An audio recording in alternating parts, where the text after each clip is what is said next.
Dito natin ilalagay ang ating mga bagahe pagka magta-travel tayo ng malayo-layo. Finished product mga sangkay na ginawa nating carrier. Tingnan nyo. Huwag magalaw.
You don't know.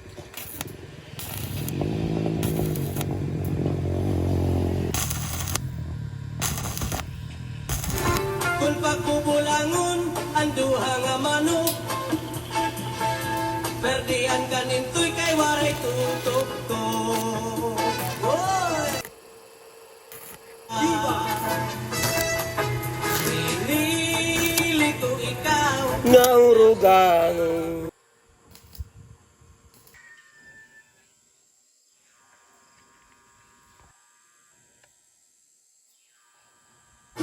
Nandi Riman good luck ni Son.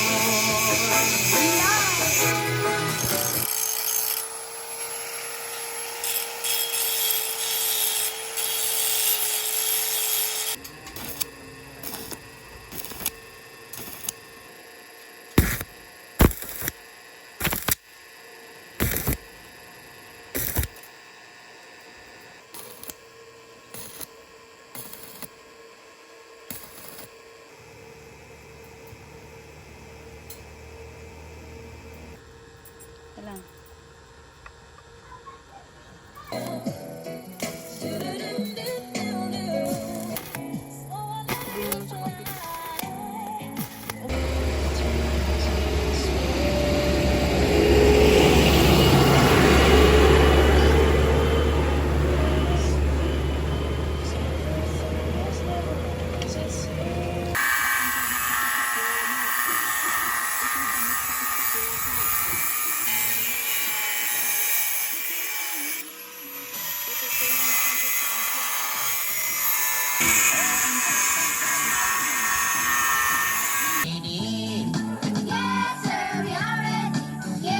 Talino talaga kayo, mana kayo sa akin.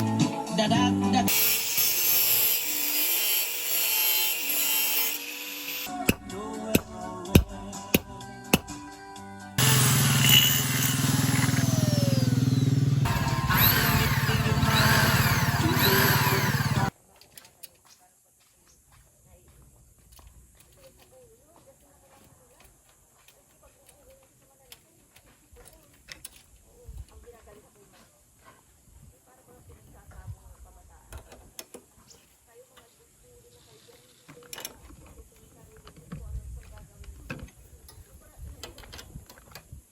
Dala.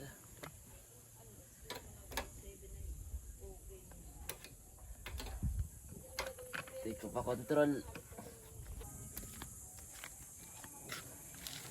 My cellphone.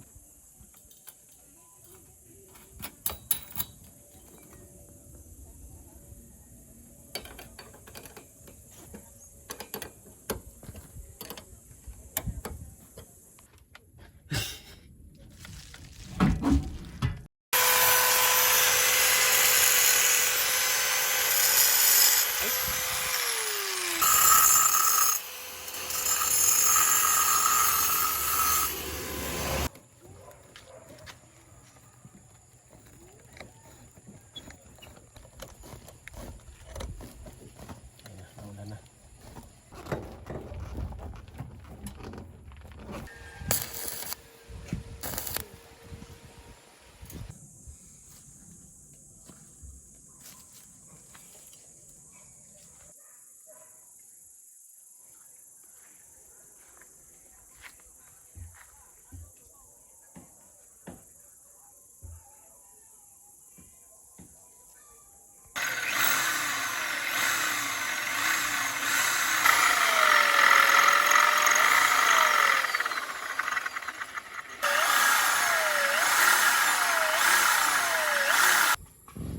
May ano yun?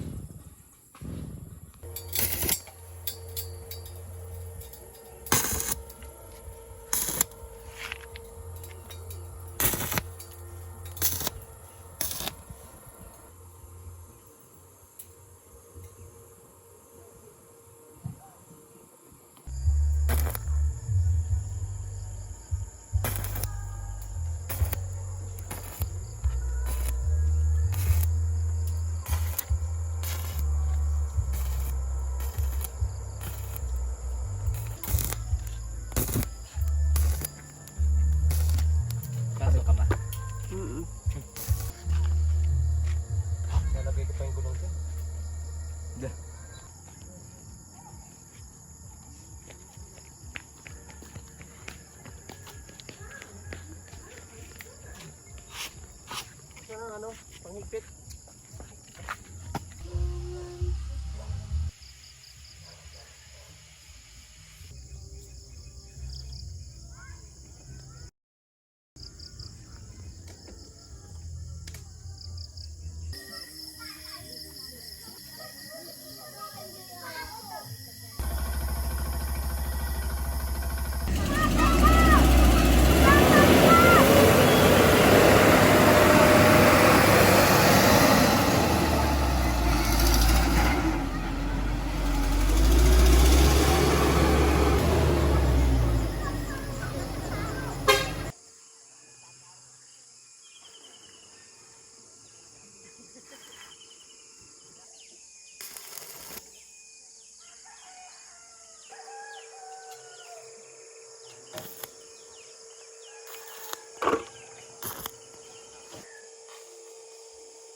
Ano yung grinder?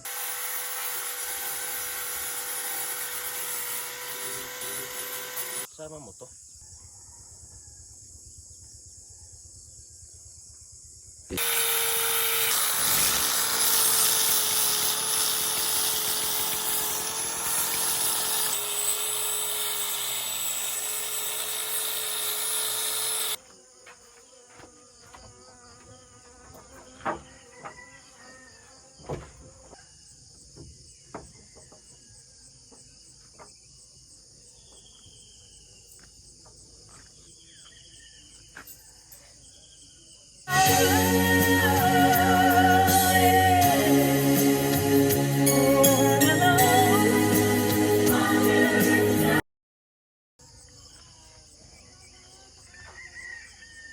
Ito na yung finished product mga sangkay na ginawa nating carrier.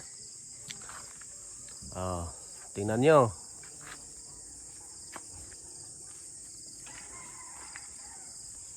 Yan. Dito natin ilalagay ang ating mga bagahe pagka magta-travel tayo ng malayo-layo. Yan. Meron pa ditong hagdanan.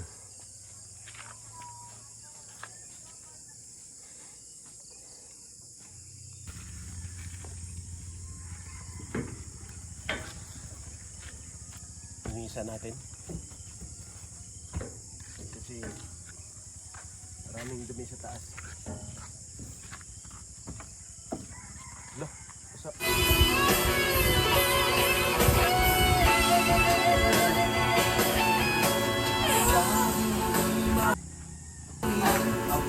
Parang militar na rin yung tama doon sa kabila. Tigdas na pala yun.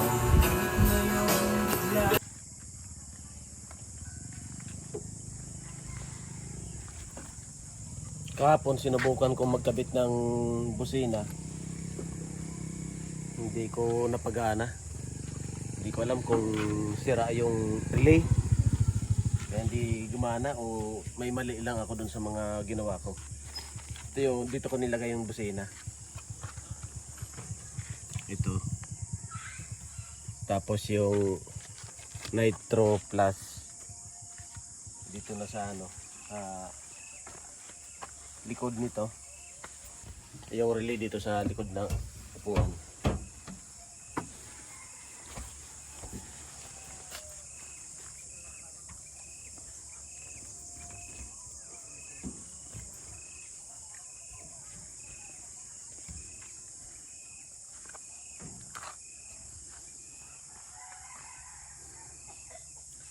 Pwede kayo mag-comment mga sangkay kung maganda ba yung ginawa kong carrier o hindi. Yan.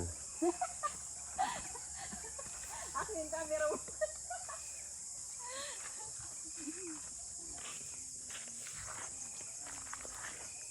Ito yung ginawa kong sticker na Biherong Gala. Ako lang yung nagkabit niyan. Ako rin lang gumawa. Ganon din dito sa likod, ay sa kabilang pinto. Yan.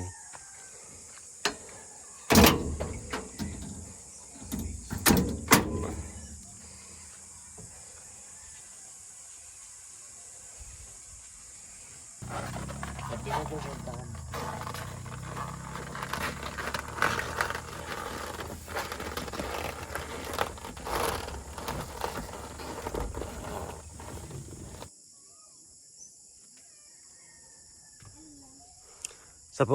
Sa mga nagtatanong kung saan ko siya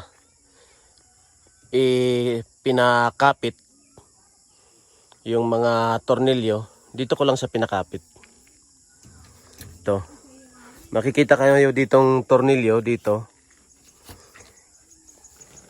Yung angle bar, dito ko sa inipit sa loob.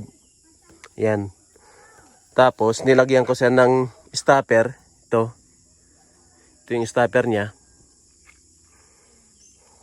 Pakita ko sa loob.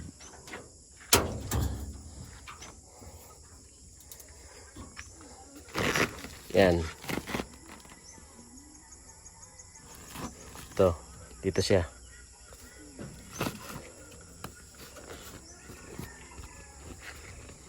Yung dito naman, may ano sa loob, dating pinagkapitan ng tornilyo. Yan, ito yun.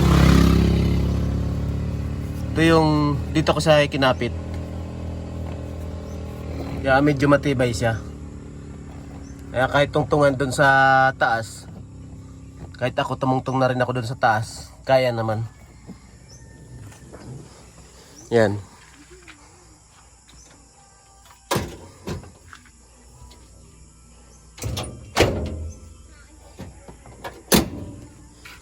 Yung dito naman sa carrier, dito ko sa kinapit. Ayan.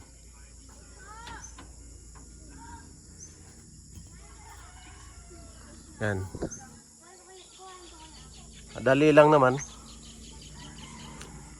Ito, kasi kinapos ako nung sa mga binili kong stainless. Buti na lang, may tira ako nung nakaraan paggawa ko ng diyan sa may pinto. Galvanize lang to. Ito na lang ginamit ko. Yan.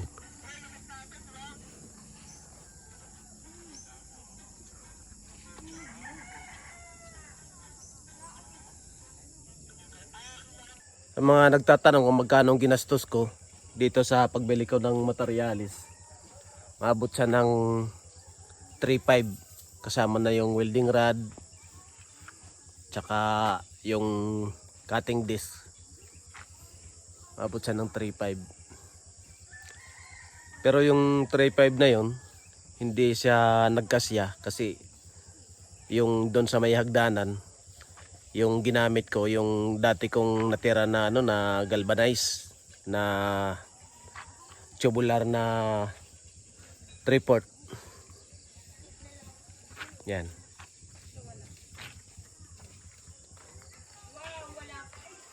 Tapos ginawa ko naman siya ng 2 araw. Kasi ako lang mag-isa. Helper ko, hindi naman masyadong makatulong kasi ang kaya lang na maitulong yung abot-abot lang ng mga gamit. Shoutout pala dun sa tumawag sa cellphone ko. Bali, hindi ako yung nakausap. Yung asawa ko yung nakausap. Kasi naiwan ko yung cellphone nung time na yun. Nung nagbabiyahe ako sa tricycle ng Masada. Shoutout sa'yo. Di ko alam anong pangalan mo at saka kung taga saan ka kasi hindi nga ako yung nakausap mo. Yung nagtatanong kung pwede daw ako sa kanya na magpa-service, magpa-convert ng manibela. Bali, hindi talaga ako gumagawa. Gumawa lang ako nito pang sarili lang. Gusto mo talagang magpagawa, panoorin mo yung vlog ni Omar Vlog. Siya ang kausapin mo kasi dati rin binalak ko yun na magpagawa sa kanya nung pinaplano ko pa lang to na gumawa. Nakausap ko siya, ang sabi nga sa akin na 15,000 daw. Bali, bahala ka na makipag-usap sa kanya. Shoutout sa'yo sa sa tumawag. Sana mag-comment kapag napanood mo tong video na to.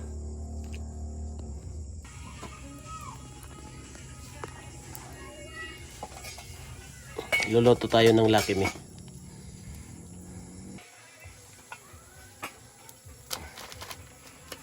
Nissin ramen pala. Ganyan na ngayon yung mga bagong Lucky Me. Nissin na.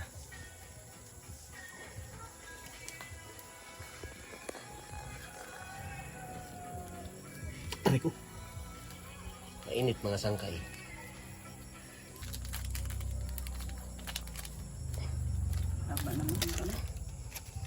Halo. Ito yung loob ng kubo namin mga sangkay. Mapapansin nyo, malapit ng pista dito sa amin. Kasi maraming banderitas na.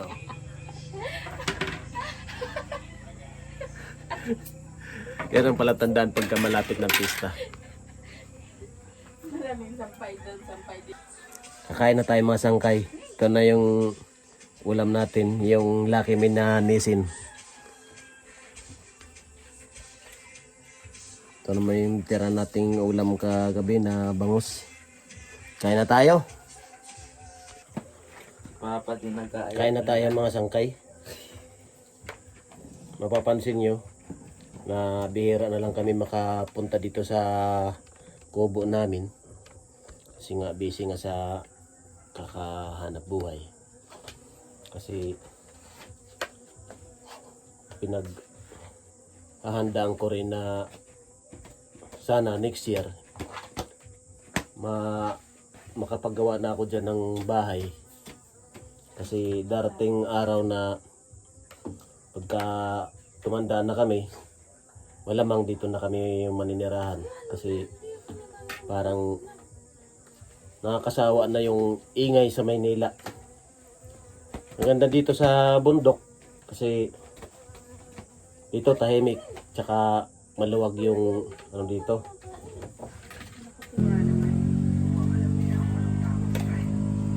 Dito simple lang buhay,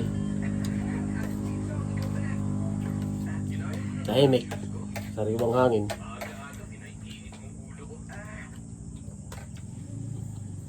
Malayo sa mga marites. Ganito. Video na yan. Testing na natin agad mga sangkay.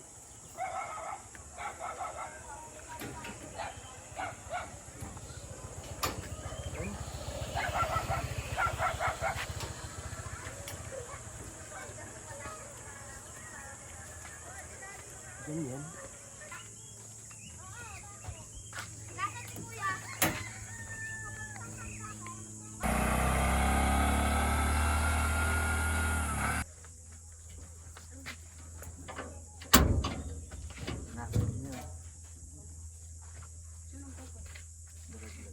Ano ko nito?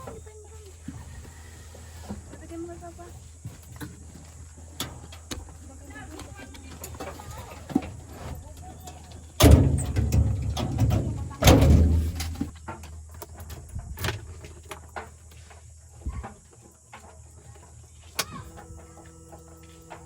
Sa may gulong ka tamungtong ha.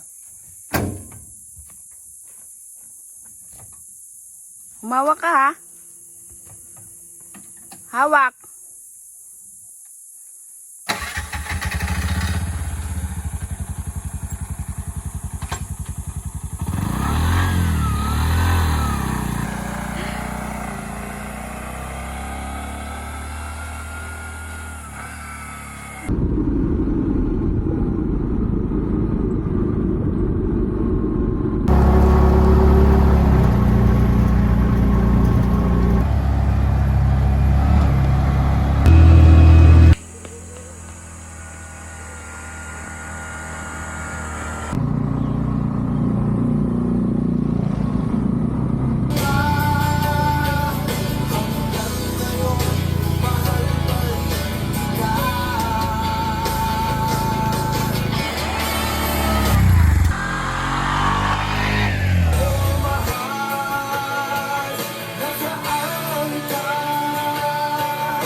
Pinasa ng mama, pinasa ng...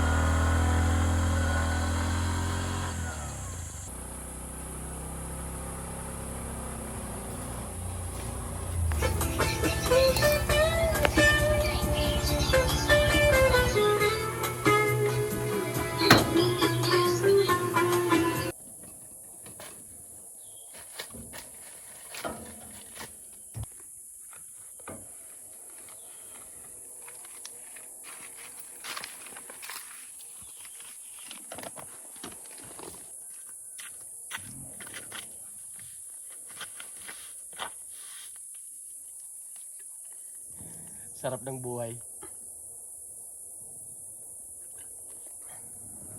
Lambanog laman ito. Unti-untiin ko lang. Tagay tayo. Lambanog.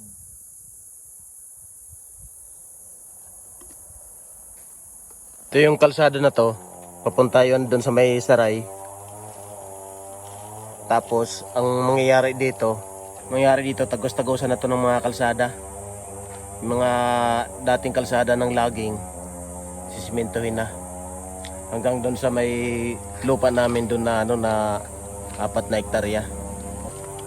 Kain tayo.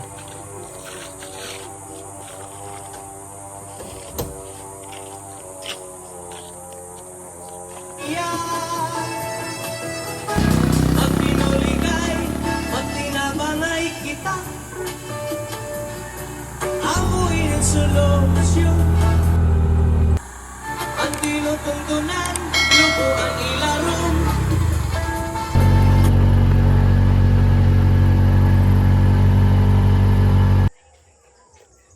Okay, hanggang dito lang muna ang video natin mga sangkay. Shout out sa lahat ng mga kasamang ko sa FM Tuda. Tsaka maraming salamat sa lahat ng mga sumuporta na para ma-monetize na yung vlog natin. At sa mga nag-subscribe, maraming salamat sa inyo. Ngayon, sa wakas ay monetize na tayo. Antay na lang natin na makuha yung makumpleto yung $100 na requirements ni YouTube. Sa mga hindi pa nakasubscribe, paki-subscribe po. At saka paki-like na rin, share. Hindi kalilimutan yung notification bell para maging updated din kayo sa susunod pa nating mga video. Maraming salamat. Bye-bye. God bless po sa inyo lahat.